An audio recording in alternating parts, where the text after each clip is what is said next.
Hello mga palanggan, inasarang iyong tendera nga luz pagka dili mo kaunugutan ingon iyang silingan. Abi ko baghamis ning pagkalus para lagaw man day okay girl, mga tao sa tabi dili mga tao sa takay dili isa ta sigig sineryoso kay imbis batan-on pa ta kaayo magulang na noon kay ita. Iliman ba ka ha nga nayusay mo palit sa tindahan? Ang ida daw murag papa na nako pero ang tawag niya nako manang nalalim. Naglantaw ko sa akong naumba sa salamin anak ko. Manang naguday kay kog dagway no. Ano ko siguro ni sige ko gunahuna ning ako ang mga utang ning nagulong na kay kog dagway di pa ko ka balo mga niya stress pa kay ko nandi manang kay kog naon di na lang pug ko reklamo kay lisod pa makig-away ko niya nga manang na makayang lantaw na ako diha mga madi ay mga palangga nakahuna-huna ko ba nga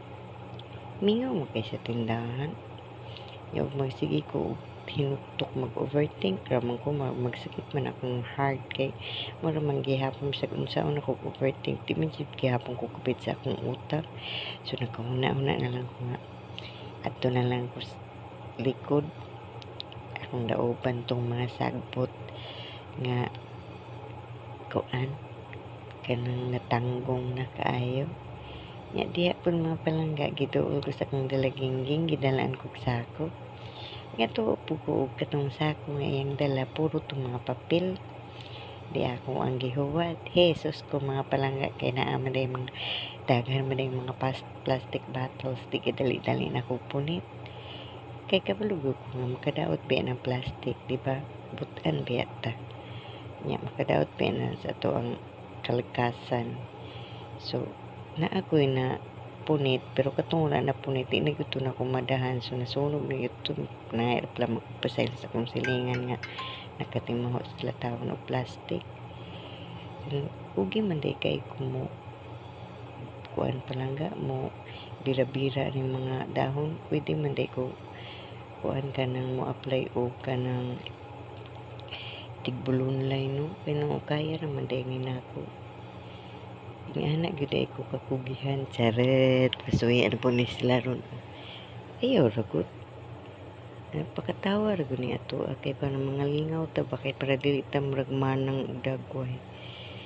na silig-silig paso-paso hoy basig makaingon niyang na silang di ko kabalo manilhig mayra ko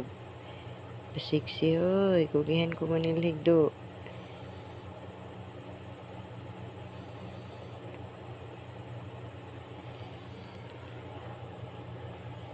og maurat kanya and God bless everyone.